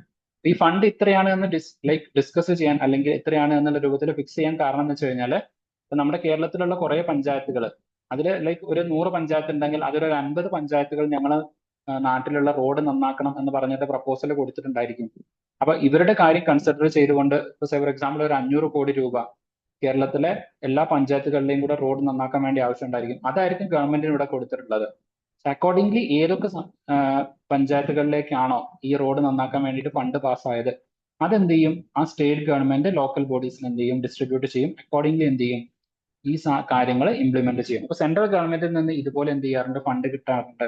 ഇനി അതല്ലാതെ വെച്ചാൽ ഞാൻ നേരത്തെ പറഞ്ഞ പോലെ അർബൻ ലോക്കൽ ബോഡീസിന് നേരിട്ട് എന്ത് ചെയ്യാറുണ്ട്, ഫണ്ട് കൊടുക്കാറുണ്ട്. ഇതിനടുത്തത് donations for the community work. ഇപ്പൊ ഫോർ എക്സാമ്പിൾ ചില ആളുകളൊക്കെ എന്ത് ചെയ്യാറുണ്ട്, ചില സ്ഥലങ്ങളൊക്കെ പഞ്ചായത്തിന് കൊടുക്കാറുണ്ട്. ഇപ്പൊ ഫോർ എക്സാമ്പിൾ എൻ്റെ ഒരു ഫാമിലി മെമ്പർ, അദ്ദേഹം അദ്ദേഹത്തിൻ്റെതായിട്ടുള്ള ഒരു ഗ്രൗണ്ട് ഉണ്ടായിരുന്നു, ഒരു പ്രദേശമായിരുന്നു അത്. സർ കട്ടായി.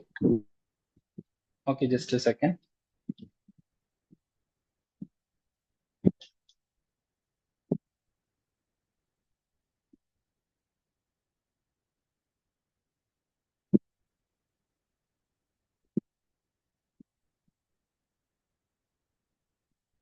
ഓക്കെ, ഇപ്പൊ കേൾക്കുന്നുണ്ടോ?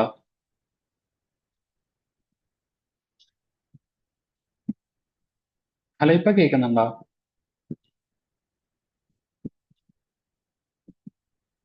ഹലോ,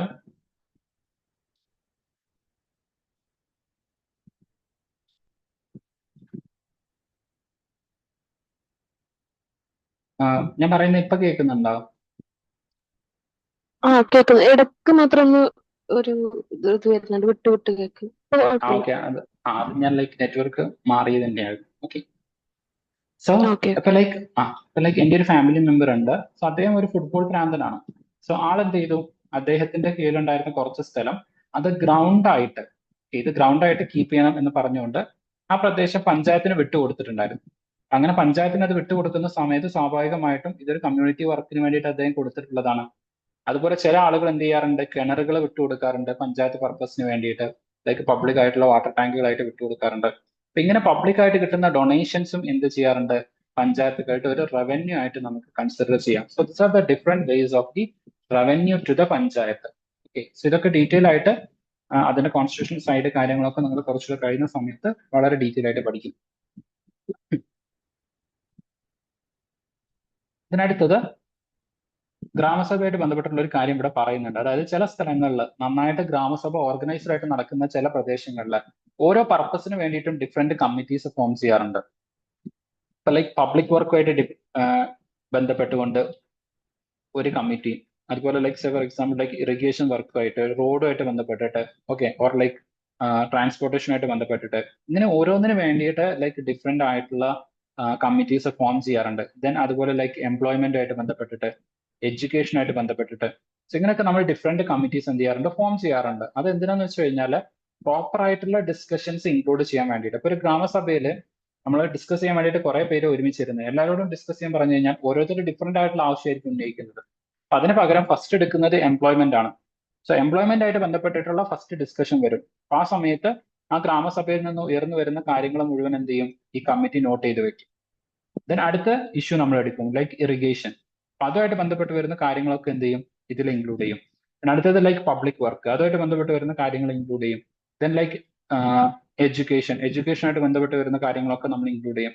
സോ എങ്ങനെയാണ് ഗ്രാമസഭയുടെ ഡിസ്കഷൻസ് പോകാറ്. ഓരോന്നിനും സെപ്പറേറ്റ് കമ്മിറ്റീസ് ഉണ്ടായിരിക്കും. സോ അങ്ങനെ വരുന്ന ചില കമ്മിറ്റീസ് ആണ് കൺസ്ട്രക്ഷൻ ആൻഡ് ഡെവലപ്മെന്റ് കമ്മിറ്റീസ് വരാറുണ്ട്. ഓക്കെ, ഇപ്പം സ്വാഭാവികമായിട്ടും ആ ഒരു ഗ്രാമസഭയിലുള്ള കുറച്ച് മെമ്പേഴ്സ് തന്നെയായിരിക്കും ആ ഒരു കമ്മിറ്റിയിലും ഉണ്ടാവാറുള്ളത്. ഓക്കെ, ഞാൻ ബാക്കി കാര്യങ്ങൾ ജസ്റ്റ് ഒന്ന് നിങ്ങൾ എന്ത് ചെയ്യാം, റീഡ് ചെയ്യാം.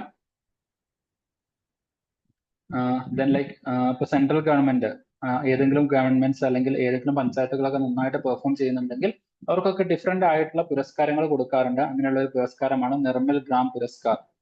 Okay, this is a panchayat 2 villages from the Maharashtra who won the award Nirmal Gram Puraskar. Okay, so അങ്ങനെ ഡിഫറെന്റ് ആയിട്ടുള്ള പുരസ്കാരങ്ങൾ എന്ത് ചെയ്യാറുണ്ട്, കൊടുക്കാറുണ്ട്. ഓക്കെ, സോ അങ്ങനത്തെ ബേസിക് ആയിട്ടുള്ള കാര്യങ്ങളൊക്കെ ഒന്ന് ഇവിടുന്ന് വായിക്കുക. Then water shed management.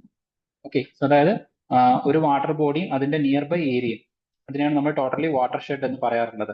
അതായത് ആ ഒരു വാട്ടർ അല്ലെങ്കിൽ അതുമായിട്ട് റിലേറ്റ് ചെയ്ത് എത്രത്തോളം ഏരിയ നിൽക്കുന്നുണ്ട് അതിനെ മൊത്തം നമ്മൾ ആ ഒരു വാട്ടർ ഷെഡിൽ വരും. ഇപ്പൊ ഫോർ എക്സാമ്പിൾ ലൈക്ക് ഒരു നദി ഇങ്ങനെ ഒഴുകുന്നുണ്ട്, പക്ഷെ അത് ഫ്ലഡിങ്ങിന്റെ സമയത്ത് ആ നദി ഇവിടം വരെ ചിലപ്പോൾ എന്ത് ചെയ്യാറുണ്ട്, അതിന്റെ ലെഫ്റ്റ് ആൻഡ് റൈറ്റ് ബാങ്കുകൾ കുറച്ചുകൂടെ എക്സ്റ്റെൻഡ് ചെയ്ത് ഇത്രയും പ്രദേശത്തും കൂടെ വ്യാപിക്കാറുണ്ട്.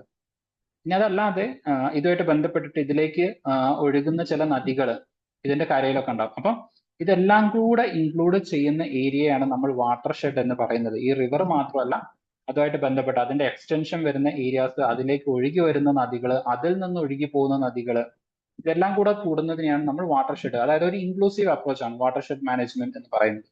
Okay, so like water shed management അത് ഈ പഞ്ചായത്തുകളുടെ ഒരു റെസ്പോൺസിബിലിറ്റി ആണ്. Okay, then here it discusses about the 3 levels of the panchayat. ഇത് നമ്മൾ ഓൾറെഡി ഇപ്പൊ ഡിസ്കസ് ചെയ്തിട്ടുള്ള ഒരു കാര്യമാണ്. അതായത് പഞ്ചായത്തി രാജ് സിസ്റ്റത്തിലേക്ക് വരുന്ന സമയത്ത് 3 ലെവൽസ് ഉണ്ട്. ലൈക്ക് ബ്ലോക്ക് പഞ്ചായത്ത് വരുന്നുണ്ട്, then like at the lost level panchayat സമിതി വരുന്നുണ്ട്, ഏറ്റവും ടോപ്പിൽ ലൈക്ക് ഡിസ്ട്രിക്ട് പഞ്ചായത്ത് അല്ലെങ്കിൽ ജില്ലാ പരിഷത്ത് വരുന്നു. ഓക്കെ, സോ അത് ഓൾറെഡി നമ്മളിപ്പോ ഡിസ്കസ് ചെയ്ത കാര്യമാണ്. സോ ഇത്രയും കാര്യങ്ങളാണ് മേജർ ആയിട്ട് ഇതിൽ വരുന്നത്. റോൾസ്, റെസ്പോൺസിബിലിറ്റി, പഞ്ചായത്തിന്റെ ഒരു ബേസിക് ആയിട്ടുള്ള ഫംഗ്ഷൻസ് റിലേറ്റ് ചെയ്തിട്ടുള്ള കാര്യങ്ങളൊക്കെ ഇതിൽ നിന്ന് നിങ്ങൾക്ക് കവർ ആവും. ഓക്കെ, സോ അതുകൊണ്ട് പ്രോപ്പർ ആയിട്ട് നിങ്ങൾ ഇതൊന്ന് റീഡ് ചെയ്യുക, അതായത് ബന്ധപ്പെട്ട കാര്യങ്ങളൊക്കെ ഒന്ന് മാനേജ് ചെയ്ത് നോക്കുക. ഓക്കെ, ഇതിനടുത്തത് റൂറൽ അഡ്മിനിസ്ട്രേഷൻ ആണ്. ഇപ്പൊ നമ്മൾ ഡിസ്കസ് ചെയ്തത് അതിന്റെ ലൈക്ക് ഒരു എക്സിസ്റ്റിംഗ് മെക്കാനിസംസ് എന്തൊക്കെയാണ് എന്നുള്ളതാണ്. ഇനി അതിന്റെ അഡ്മിനിസ്ട്രേഷനെ കുറിച്ചിട്ടാണ് നമ്മൾ എന്ത് ചെയ്യുന്നത്, ഡിസ്കസ് ചെയ്യുന്നത്. സോ ഇൻ ടോട്ടൽ ഇന്ത്യയിൽ ഓൾമോസ്റ്റ് 6 lakh വില്ലേജസ് ഉണ്ട്. ഓക്കെ, ഓൾമോസ്റ്റ് 6 ലക്ഷത്തോളം വില്ലേജസ് ഇന്ത്യയിൽ എക്സിസ്റ്റ് ചെയ്യുന്നുണ്ട്. ആൻഡ് ഇതിൽ ഏറ്റവും ഇമ്പോർട്ടന്റ് ആയിട്ടുള്ള ഇവരുടെ റെസ്പോൺസിബിലിറ്റീസ് ആണ് വാട്ടർ, ഇലക്ട്രിസിറ്റി, റോഡ് കണക്ഷൻസ്. ഇതൊക്കെ ഈ പറയുന്ന പഞ്ചായത്തുകളുടെ അണ്ടറിൽ വരുന്ന കാര്യങ്ങളാണ്.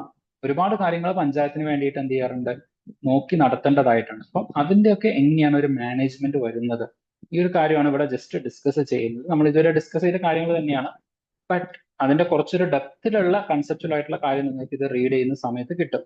ഒരു ലോങ് സ്റ്റോറിയാണ്, but anyway just read it. Okay,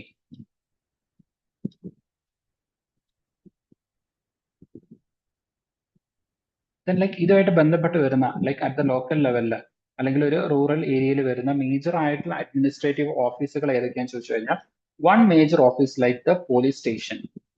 police station എന്ന് പറയുന്നത് ഒരു ലോക്കൽ ഏരിയയിൽ വരുന്ന ലോ ആൻഡ് ജസ്റ്റിസ് അല്ലെങ്കിൽ ക്രിമിനൽ ജസ്റ്റിസ് സിസ്റ്റത്തിന്റെ, ലോ ആൻഡ് ജസ്റ്റിസ് അല്ലെങ്കിൽ ക്രിമിനൽ ജസ്റ്റിസ് സിസ്റ്റത്തിന്റെ ദ ഫസ്റ്റ് പോയിന്റ് ആണ്. ഓക്കെ, ലോ ഇംപ്ലിമെന്റ് ചെയ്യുന്നുണ്ട് എന്ന് എൻഷുർ ചെയ്യുന്ന ഒരു ഫസ്റ്റ് പോയിന്റ്, അതിന്റെ അഡ്മിനിസ്ട്രേഷൻ എന്ന് പറയുന്നത് പോലീസ് സ്റ്റേഷൻ ആണ്. And there will be N SHO, station house officer ഉണ്ടായിരിക്കും. ഈ SHO എന്ന് പറയുന്നത് sometimes it may B an inspector അല്ലെങ്കിൽ ഒരു ഹയർ ഗ്രേഡ് സബ് ഇൻസ്പെക്ടറും ചിലപ്പോൾ എന്ത് ചെയ്യാറുണ്ട്, ഈ SHO ആയിട്ട് നിൽക്കാറുണ്ട്. സംടൈംസ് ചില ലോക്കൽ സ്റ്റേഷനിലൊക്കെ ആണെങ്കിൽ ഇൻസ്പെക്ടർ തന്നെ എന്ത് ചെയ്യാറുണ്ട്, സ്റ്റേഷൻ ഹൗസ് ഓഫീസർ ആയിട്ട് നിൽക്കാറുണ്ട്. ഓക്കെ, ഇത്തരം കാര്യങ്ങൾ ജസ്റ്റ് അതുമായിട്ട് ബന്ധപ്പെട്ടിട്ട് ഒന്ന് നോക്കി വെക്കുക. ദെൻ ഒരു പോലീസിന്റെ റെസ്പോൺസിബിലിറ്റി എന്തൊക്കെയാണെന്ന് ചോദിച്ചു കഴിഞ്ഞാൽ, there will be like investigation ഉണ്ടായിരിക്കും, ലോ ആൻഡ് ഓർഡർ മാനേജ്മെന്റ് ഉണ്ടായിരിക്കും, ക്രൗഡ് മാനേജ്മെന്റ് ഉണ്ടായിരിക്കും. ഓക്കെ, ദെൻ ഇത്തരം കാര്യങ്ങളൊക്കെ ഒരു പോലീസിന്റെ റെസ്പോൺസിബിലിറ്റീസിൽ വരുന്ന കാര്യങ്ങളാണ്. ഇനി അതല്ലാതെ ചില സമയത്ത് പെർമിഷൻസ് കൊടുക്കേണ്ടതായിട്ട് വരും. ഫോർ എക്സാമ്പിൾ ലൈക്ക് നമുക്കൊരു പ്രൊസഷൻ നടത്തണമെന്നുണ്ടെങ്കിൽ, അല്ലെങ്കിൽ ചിലപ്പോൾ നമുക്ക് ലൗഡ് സ്പീക്കേഴ്സ് ഒക്കെ യൂസ് ചെയ്യണമെന്നുണ്ടെങ്കിൽ, അതിൻ്റെയൊക്കെ പെർമിഷൻ നമുക്ക് മോസ്റ്റ് ഓഫ് ദ ടൈം DYSPയുടെ അടുത്ത് നിന്നാണ് കിട്ടാറുള്ളത്. ഓക്കെ, സോ അതും ഒരു പോലീസിന്റെ റെസ്പോൺസിബിലിറ്റീസിൽ വരാറുണ്ട്. ബട്ട് DYSP എന്ന് പറയുമ്പോഴേക്കും അത് പഞ്ചായത്ത് ലെവലിൽ നിന്ന് അല്ലെങ്കിൽ റൂറൽ അഡ്മിനിസ്ട്രേഷന്റെ പുറത്തേക്ക് പോകും. സോ എനിവേ ചില കാര്യങ്ങൾക്കൊക്കെ പെർമിഷൻ നമുക്ക് പോലീസ് സ്റ്റേഷനിൽ നിന്നാണ് കിട്ടാറുണ്ട്. ഇനി അതല്ലാതെ ഇപ്പൊ ഫോർ എക്സാമ്പിൾ ലൈക്ക് നമ്മളൊരു ജാഥ നടത്തുന്നുണ്ടെങ്കിൽ, ഇപ്പൊ ഒരു രാഷ്ട്രീയ പാർട്ടി ഒരു പ്രദേശത്ത് ഒരു ജാഥ നടത്തുന്നുണ്ടെങ്കിൽ അതിനെ കുറിച്ചിട്ടുള്ള ഇൻഫർമേഷൻ ഓൾറെഡി പോലീസ് സ്റ്റേഷനിൽ അറിയിച്ചിട്ടുണ്ടായിരിക്കണം. കാരണം ഇവിടുത്തെ ക്രൗഡ് മാനേജ്മെന്റ് എന്ന് പറയുന്നത് it is the responsibility of the police station. അപ്പൊ അങ്ങനത്തെ കാര്യങ്ങളൊക്കെ ചെയ്യേണ്ടത് എന്താണ്, ഈ പോലീസുകാരാണ്. അപ്പൊ അതിന്റെ ഒരു ബേസിക് ആയിട്ടുള്ള കാര്യങ്ങളാണ് ഇവിടെ പറയുന്നത്. നമ്മുടെ UPSC ആയിട്ട് അത്ര ലൈക്ക് ഇമ്പോർട്ടന്റ് ആയിട്ടുള്ളതല്ല, but anyway this is better, നിങ്ങൾ അറിഞ്ഞിരിക്കുന്നത് അത്രയും നല്ലതാണ്. Okay, then another person is like the patwari. Okay, so patwari is like നമുക്ക് വില്ലേജ് ഫീൽഡ് അസിസ്റ്റന്റ് എന്നുള്ള പോസ്റ്റിലേക്കൊക്കെ നമുക്ക് അറിയപ്പെടും. പട്ടുവാരി എന്ന് പറയുന്നത്. So it's like basic function എന്ന് പറയുന്നത് മെഷറിംഗ് അഗ്രികൾച്ചറൽ ഫീൽഡ്, അഗ്രികൾച്ചർ അല്ലെങ്കിൽ ലാൻഡ് ഏരിയ ഒക്കെ മെഷർ ചെയ്തിട്ട് ഇത് ഇത്ര ഏക്കർ ഉണ്ട്, ഇത് ഇന്ന ഭൂമിയാണ് എന്നുള്ള കാര്യങ്ങളൊക്കെ സർട്ടിഫൈ ചെയ്യാൻ വേണ്ടിയിട്ട് വരുന്നതാണ് വില്ലേജ് ഫീൽഡ് അസിസ്റ്റന്റ് അല്ലെങ്കിൽ വില്ലേജ് ഫീൽഡ് ഓഫീസർ. ഇവരൊക്കെ ഈ പട്ടുവാരി കാറ്റഗറീസിലേക്ക് വരുന്ന ആൾക്കാരാണ്. So maintenance of land records, this is another responsibility. Rural അഡ്മിനിസ്ട്രേഷനിലേക്ക് വരുന്ന സമയത്ത് അനദർ റെസ്പോൺസിബിലിറ്റി ആണ് maintenance of the land record. നമ്മൾ നേരത്തെ പറഞ്ഞത് maintenance of the criminal and justice system ആണ്, അല്ലെങ്കിൽ like maintenance of the justice system. ഇവിടേക്ക് വരുന്ന സമയത്ത് maintenance of the land record ആണ്.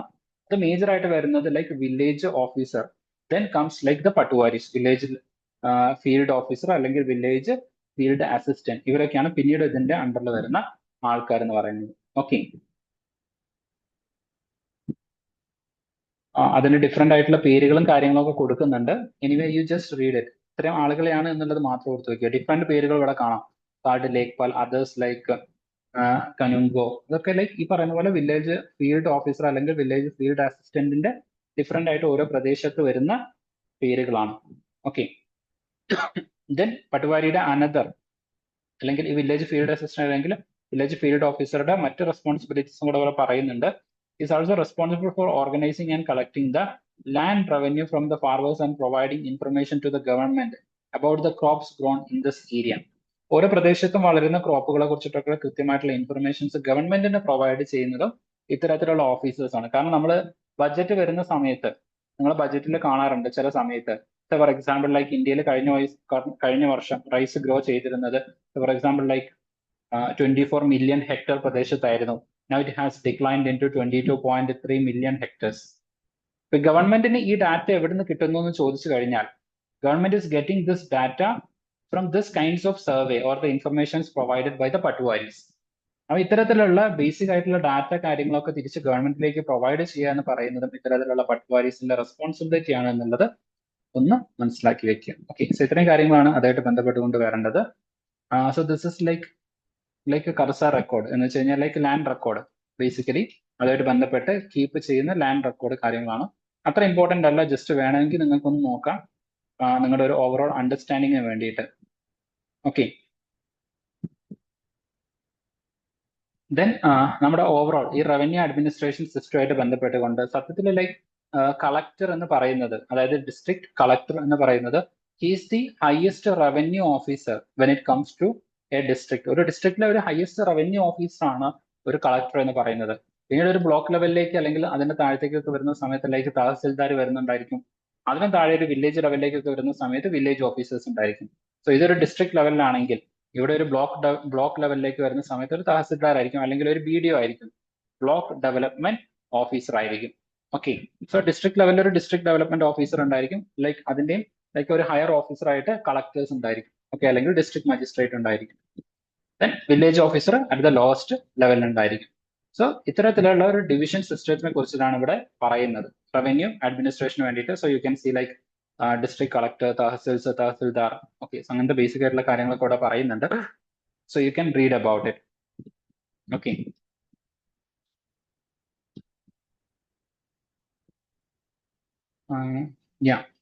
ഇത്രയും കാര്യങ്ങളാണ് അഡ്മിനിസ്ട്രേഷനായിട്ട് ബന്ധപ്പെട്ടിട്ട്.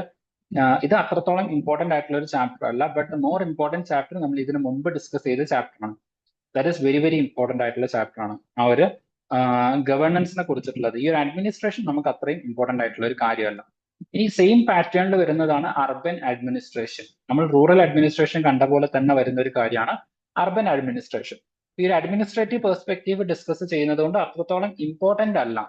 നമുക്ക് കൂടുതൽ വേണ്ടത് ഗവേണൻസ് ആണ്. അർബൻ ഗവേണൻസിനെ കുറിച്ചിട്ടും റൂറൽ ഗവേണൻസിനെ കുറിച്ചാണ് വേണ്ടത്. അഡ്മിനിസ്ട്രേഷനെ കുറിച്ചിട്ട് നിങ്ങൾക്ക് കൂടുതലായിട്ട് ഇപ്പൊ ലൈക്ക് നമ്മുടെ LSGA, ലോക്കൽ സെൽഫ് ഗവൺമെന്റ്, ഈ പോസ്റ്റിലേക്ക് അല്ലെങ്കിൽ LSGD സെക്രട്ടറി പോസ്റ്റിലേക്ക് നിങ്ങൾ അപ്ലൈ ചെയ്ത് ഈ എക്സാം എഴുതിയിട്ടുണ്ടെങ്കിൽ അവിടെ നിങ്ങൾക്ക് കൂടുതൽ ചോദ്യം വന്നിട്ടാവുക അർബൻ അഡ്മിനിസ്ട്രേഷനെ കുറിച്ചിട്ടാണ്. കാരണം ഇപ്പൊ നമ്മൾ ഡിസ്കസ് ചെയ്തിട്ടുള്ള village officer, village field assistant, അല്ലെങ്കിൽ ഈ പറഞ്ഞ പട്വാരി, ഇനി ലൈക്ക് അർബൻ ഇതിലേക്ക് വരുന്ന സമയത്ത് മുനിസിപ്പൽ കമ്മീഷണേഴ്സ്. ഓക്കെ, സോ അങ്ങനത്തെ കാര്യങ്ങളൊക്കെ വരുന്നത് ഈ ഒരു അഡ്മിനിസ്ട്രേഷന്റെ ഭാഗമാണ്. But as A civil servant you will be like dealing mostly with governance ആയിരിക്കും. ആ ഒരു ഡിഫറൻസ് വരുന്നുണ്ട്. UPSCക്ക് നമുക്ക് ഇമ്പോർട്ടന്റ് എന്ന് പറയുന്നത് ഗവേണൻസ് ആണ്. ബട്ട് LSGDയിലേക്ക് വരുന്ന സമയത്ത് അഡ്മിനിസ്ട്രേഷൻ ആണ്. കാരണം ഈ ഒരു അഡ്മിനിസ്ട്രേറ്റീവ് ലെവൽ ഓഫീസേഴ്സ് ആയിട്ടാണ് LSGD മെമ്പേഴ്സ് എൻ്റർ ചെയ്യുന്നത്. ഓക്കെ, അതുകൊണ്ട് അത്രത്തോളം ഇമ്പോർട്ടന്റ് ആയിട്ട് UPSC ചോദിക്കാറില്ല. ബട്ട് എനിവേ ആ ഒരു അണ്ടർസ്റ്റാൻഡിങ് എപ്പോഴും ഉണ്ടായിരിക്കുന്നത് നല്ലതാണ്. ഇൻ കേസ് ഇപ്പൊ UPSC അതിന്റെ ഡൊമൈനിൽ സ്റ്റെപ്പ് ഔട്ട് ചെയ്തിട്ട് അതിന്റെ പുറത്തേക്ക് ഇറങ്ങിയിട്ട് ചോദ്യങ്ങളൊക്കെ ചോദിക്കുന്ന സമയത്ത് you can answer this. Then ഈ പറയുന്ന അർബൻ ഏരിയയിലേക്ക് വരുന്ന സമയത്ത് the major like administrative officers like ward കൗൺസിലറായി. ഒരു മുനിസിപ്പാലിറ്റിയിൽ ഒരു മുനിസിപ്പാലിറ്റിയെ ഡിഫറെന്റ് വാർഡുകളായിട്ട് ഡിവൈഡ് ചെയ്തിട്ടുണ്ടായിരിക്കും. ആ വാർഡിലെ ഓരോന്നിലും ലൈക്ക് ഒരു വാർഡ് കൗൺസിലർ ഉണ്ടായിരിക്കും. ഈ വാർഡ് കൗൺസിലർമാർ ചേർന്നിട്ടായിരിക്കും മുനിസിപ്പൽ ചെയർമാനെ തിരഞ്ഞെടുക്കുന്നത്. ഓക്കെ, സോ ഇതാണ് ഒരു ബേസിക് ആയിട്ടുള്ള മുനിസിപ്പാലിറ്റിയുടെ ഫംഗ്ഷനിങ് എന്ന് പറയുന്നത്. അപ്പൊ ആ ഒരു ഇൻഫർമേഷൻ ജസ്റ്റ് അവിടെ എന്ത് ചെയ്യാം, ഒന്ന് ഓർത്ത് വെക്കുക. ഓൾറെഡി നിങ്ങൾക്ക് അറിയുന്ന കാര്യമായിരിക്കും. ലോക്കൽ ബോഡി ഇലക്ഷൻസിലൊക്കെ നിങ്ങൾക്ക് ഒരു ഇൻട്രസ്റ്റ് ഉണ്ട്, നിങ്ങൾ അത് നോക്കുന്ന ആൾക്കാരാണ് എന്നുണ്ടെങ്കിൽ നിങ്ങൾ അത്തരം കാര്യങ്ങളൊക്കെ നോക്കിയിട്ടുണ്ടായിരിക്കും. ദെൻ അടുത്തത് മുനിസിപ്പൽ കോർപ്പറേഷൻ ആണ്. അപ്പൊ മുനിസിപ്പൽ കൗൺസിൽസ് എന്ന് പറയുന്നത് ഒരു മിഡ് ലെവൽ അർബൻ ഏരിയയിലേക്കുള്ളതാണ്. ബട്ട് മുനിസിപ്പൽ കോർപ്പറേഷൻ എന്ന് പറയുന്നത് ലാർജ് സ്കെയിലാണ്. നമ്മൾ കേരളത്തിലേക്ക് നോക്കുന്ന സമയത്ത് ഐ തിങ്ക് ലൈക്ക് കേരളത്തിലെ 6ഓളം മുനിസിപ്പൽ കോർപ്പറേഷൻസ് ആണ് വരുന്നത്. ഇപ്പൊ എല്ലാ ജില്ലാ ആസ്ഥാനങ്ങളും മുനിസിപ്പൽ കോർപ്പറേഷൻ പരിധിയിലേക്ക് വരുന്നില്ല. ഓക്കെ, ഇപ്പൊ for example like Kochi, Calicut, Trivandrum, Thrissur, ഇതൊക്കെ ലൈക്ക് മുനിസിപ്പൽ കോർപ്പറേഷൻസ് ആണ്. സോ ഈ മുനിസിപ്പൽ കോർപ്പറേഷൻസ് എന്ന് പറയുന്നത് ലൈക്ക് കുറെ കൂടെ മോസ്റ്റ്ലി പോപ്പുലേറ്റഡ് ആയിട്ടുള്ള ഒരു മെട്രോപൊളിറ്റൻ സിറ്റി പോലുള്ള സ്ഥലങ്ങളിലാണ് ഇത്തരത്തിലുള്ള മുനിസിപ്പൽ കോർപ്പറേഷൻസ് എന്ത് ചെയ്യാറുള്ളത്, ഫോം ചെയ്യാറുള്ളത്. ഓക്കെ, സോ മുനിസിപ്പൽ കോർപ്പറേഷൻസ് എവിടെയാണ് എന്ത് ചെയ്യാറുള്ളത്, ഫോം ചെയ്യാറുള്ളത്. അത് ജസ്റ്റ് എന്ത് ചെയ്യാം, ഓർത്ത് വെക്കും. ഓക്കെ, സോ അതാണ് അവിടെ മേജർ ആയിട്ട് ഒരു അഡ്മിനിസ്ട്രേഷനിൽ വരുന്നത്. ഇവിടെയൊക്കെ ലൈക്ക് ആ ഒരു സ്റ്റോറി കണ്ടിന്യൂസ് ആയിട്ട് അങ്ങനെ തന്നെയാണ് ഇവിടെയൊക്കെ എന്ത് ചെയ്തിട്ടുള്ളത്, കാര്യങ്ങൾ പറഞ്ഞു പോകുന്നത്. അപ്പൊ നിങ്ങൾക്ക് പെട്ടെന്ന് വായിച്ചിട്ട് എന്ത് ചെയ്യാം, ലൈക്ക് ജസ്റ്റ് സ്കിപ്പ് ചെയ്ത് പോകാൻ പറ്റുന്നതാണ്. അതല്ലാതെ കൂടുതലായിട്ട് പ്രത്യേകിച്ച് വേറെ കാര്യങ്ങളൊന്നും വരുന്നില്ല. ഇനിയിപ്പോ ലൈക്ക് ഈ പറഞ്ഞ പോലെ വില്ലേജിന്റെ കാര്യം പറയുന്ന സമയത്ത് അവിടെ ഒരു വില്ലേജ് സെക്രട്ടറി ഉണ്ടായിരിക്കും. ദെൻ ലൈക്ക് മുനിസിപ്പാലിറ്റിയുടെ കാര്യം പറയുന്ന സമയത്ത് മുനിസിപ്പൽ കമ്മീഷണർ ഉണ്ടായിരിക്കും. ഓക്കെ, ഇപ്പൊ മുനിസിപ്പൽ കമ്മീഷണറുടെ കാര്യം ഇവിടെ പറയുന്നുണ്ട്. പിന്നെ അതല്ലാതെ ലൈക്ക് ഡിഫറെന്റ് ആയിട്ടുള്ള അഡ്മിനിസ്ട്രേറ്റീവ് ഓഫീസേഴ്സ് ഉണ്ടായിരിക്കും. ലൈക്ക് സാനിറ്റേഷൻ എഞ്ചിനീയർ ഉണ്ടായിരിക്കും, PWD ഓഫീസേഴ്സ് ഉണ്ടായിരിക്കും.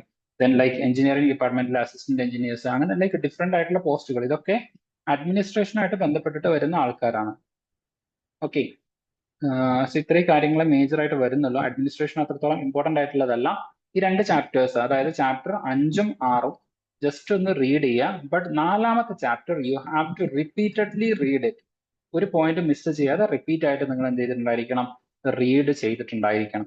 ഓക്കെ, സോ ഇത്രയും ചാപ്റ്റേഴ്സ് ആണ് ഇന്ന് നമ്മൾ എന്ത് ചെയ്യുന്നത്, കവർ ചെയ്യുന്നത്. 3 ചാപ്റ്റേഴ്സ്. ഈ 2 ചാപ്റ്റേഴ്സ് ലീസ്റ്റ് ഇമ്പോർട്ടൻസിൽ ജസ്റ്റ് ഒന്ന് റീഡ് ചെയ്താൽ മാത്രം മതി. കാര്യങ്ങളൊക്കെ ഒന്ന് മനസ്സിലാക്കാൻ വേണ്ടിയിട്ട് മാത്രം. അഡ്മിനിസ്ട്രേഷൻ നമുക്ക് UPSCയുടെ പെർസ്പെക്റ്റീവിൽ ആവശ്യമില്ലാത്തതാണ്. But this again I'm telling you have to read it multiple times. One of the most important area ആണ് ലോക്കൽ ബോഡീസ് എന്ന് പറയുന്നത്.